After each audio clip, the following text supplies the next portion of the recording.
Hunda dura baga nagaa walitti deebine sanittaan suni ganna haaressa kana ayyaana dachaa waraanni bilisummaa Oromoo dirree garaagaraarra jiruu fi akkasumas uummanni Oromoo bal'aan hooggantoonni waraana bilisummaa Oromoo sadarkaa garaagaraarra jirtanii fi ajajoonni olaanoon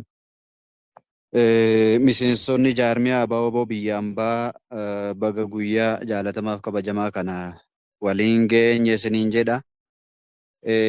Anis ergaa guddoo hin qabu. Haa ta'uuti sa'aatiin bal'aan otoo jiraate namni waan dubbatu hin dhabu. Waanuma tokko kaaseema dabaree kiyya xumura. Waan bal'aa jaalmarroon kaasaa turaniiru sana akkuma jirutti qooddanneerra.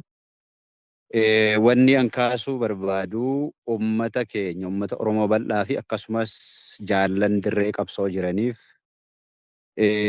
haala burjaajii ta'ee fi akkasumallee yeroo garaagaraatti karaa sooshaal miidiyaa fi miidiyaatiinis biyya kana keessatti warri hiree impaayera Itoophiyaa hoogganuu argate kun faffacaasaa oolurraa waanuma tokko waliin jedhe.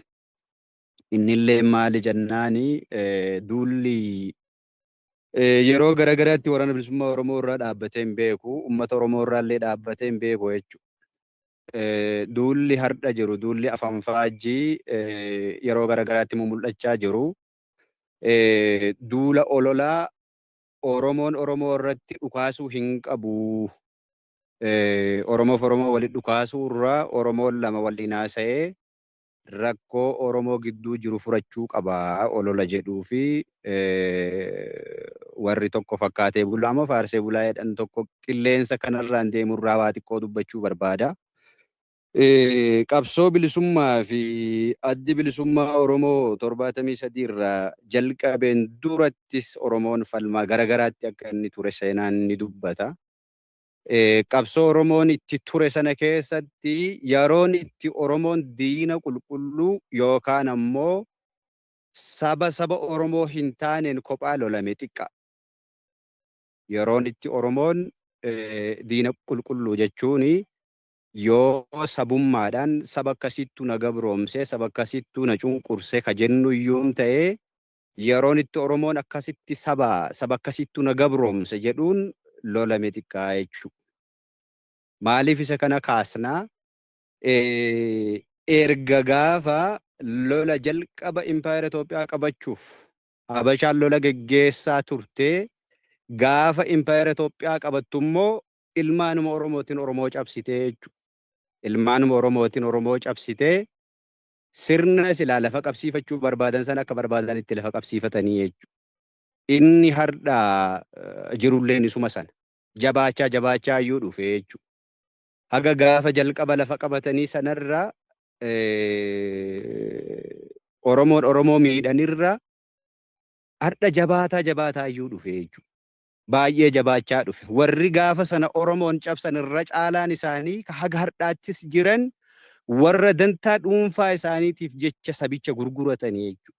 Warra dantaa dhuunfaatti eenyummaa isaanii gurguratanii eenyummaa ofii gurgurachuu biratti eenyummaa sabichaallee gurguratan. Qabeenya sabichaa gurguratan. Aadaaf safuu sabichaa sana gurguratanii warra sabicha gabrummaa jalatti jilbiiffachiisan sun baay'ee guddatanii jechuudha. Guddachaa dhufan akkuma mootummaan darbee dabarsaa dhufuun warri sun guddachaa irree godhachaa dhufe jechuudha. Darbee dabarsaa irree godhachaa ture. Hanga Haile Sillaaseetti, hanga Dargiitti, haga Wayyaanee Kaleessaatti jechuudha. Irreema godhachaa dhufe warri sun. Warri akkasitti irree godhatee Oromoo jilbeeffachiisaa ture akkuma jedhayyuu miidhaan isaan Oromoo irraan gahan miidhaa halagaan nurraan gahee jedhan sanii oli jechuudha. Miidhaa halagaan nurraan gahee halagaan akkasitti dhiitee nu gabroomsee qabeenya keenya saame jedhu sana oli jechuudha. Inni gudeeda Oromootii bahee dantaa Oromoo maallaqatti fedhii dhuunfaa isaatti gurgurate sun jechuudha. Baay'ee guddachaa dhufe. Inni akkasitti guddachaa dhufe sun ammoo har'a hiree biyya sana ofii hoogganuu argate. Hiree biyya sana ofii hoogganuu argatetti ammoo ittuu Oromoo balleessuutti jira jechuudha. Ittuu Oromoo balleessuutti jira. Maaliif isa kana kaasna? Oromoon Oromoo irratti dhukaasuun sirrii miti isa jedhu sana akka hubannuuf waan kana kaasna jechuudha. Oromoon Oromoo irratti dhukaasuun sirrii miti wanni jedhu suni Oromootu Oromoo irratti dhukaasaa miti. Silayyuu lolli nuti geggeessaa jirru lola sabummaatiyyuu miti. Amaaratu nu gabroomsee Amaara lolaa hin turre jechuudha. Tigireetu nu gabroomsee Tigiree lolaa hin turre jechuudha.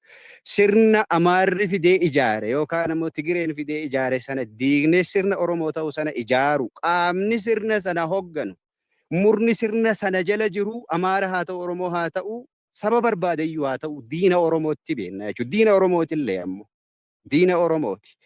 Sanaafi lolli har'a itti jiru Impaayera Itoophiyaa kana Oromootu qabateera, ilma abbaa gadaattu qabateera, Oromoon Oromoo irratti dhukaasaa jira. Kun fafaa jedhanii warra akkasitti bahutu jira jechuudha. Oromootu Oromoo lolaa jira otoo hin ta'in sirna lolaa jirra nuti. Akkuma jedhayyuu sirna alagaan haa ijaaru, firri haa ijaaru, sirni ijaarame sun sabichaan taane taanaan namni sirna sana hoogganaa jiru yookaan ammoo murni sirna sana harkaa qabu diina saba sanaati jechuudha. Akkasiin qabsoollee jalqabne akkasiin qabsoottis jirra. Akkasiin qabsoottis jirra jechuudha. Yoo Oromoo iyyuu ta'ee Oromoo sabaaf loluu fi Oromoo garaaf loluutu wal lolaa jiraayyuu jechuu ni dandeenya jechuudha. Isa garaaf lolu sana loluutti jirra Oromoo iyyuu yoo ta'e. Oromoo iyyuu yoo taate Oromoo garaaf lolu sana lolaa jira. Inni sabaaf lolu. Kaleessayyuu gaafa alagaatu biyya kana bulchaa jedhee namni cufti iyyuu sanayyuu dirreedhuma kana jirra. Dirreema kana jirra jechuudha.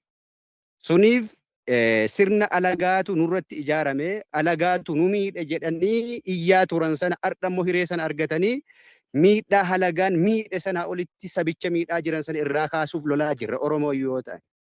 Kan wal lolaa jirruuni sirna. Sirna sana keessatti ammoo Oromoo garaaf lolu sana loluun qaaniin qabu jechuudha. Fafaa miti jechuudha. Sanaaf inni kun akka sanatti hubatamuu danda'uu qaba. Inni biraan qabsoo kana dhaalmayaan fuun. Qabsoo dhaalmayaan fuuneetti jirru suni warri kaleessa akkuma kaaseyyuu bifa garagaraatiin iyyuu qabsootti jiraachaa haa turanii qabsoo bifa garagaraatiin itti jiraatamaa ture sana bifa garagaraatiin godhamaa ture sana keessatti akkaataa itti namni qabsoo goggodhaa turetu jira. Sabichi qabsoo sabichi kallattii garagaraatiin godhaa ture sana dhaabichi gaafa dhalaterra jaarmiyaatti deebisee hoogganatti godhee fuula duratti deebisee jechuudha. Warri kaleessa otoo jaarmiyaan kun hin dhalatin otoo abawoon hin dhalatin qabsoo jalqaban akkasumallee fincilatti turanii gabrummaa hiddaan buqqisnaa dadhabnu ilmaan itti guddisna dhaadannoo jedhaniin qabsootti turanii jechuudha. Dhaabichis gaafa dhalate qabsaanni kufa qabsoon itti fufaadhaan qabsoo jalqabee oofee armaan ga'ee jechuudha.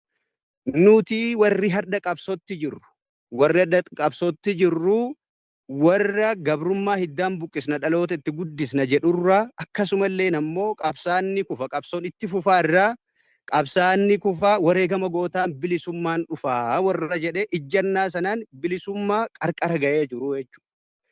Humna akkas jiru sana ammoo sabichi akkamitti akka bira dhaabbachuu danda'u, akkamitti akka gargaaruu danda'u, akkamitti akka faana deemuu danda'u bal'inaan ka'ee jira waan ta'eef sana kaasee yeroo bal'aa hin fudhadhu. Injifannoon uummata Oromoof haa ta'u, waraanaa bulaa fayyaa ta'a.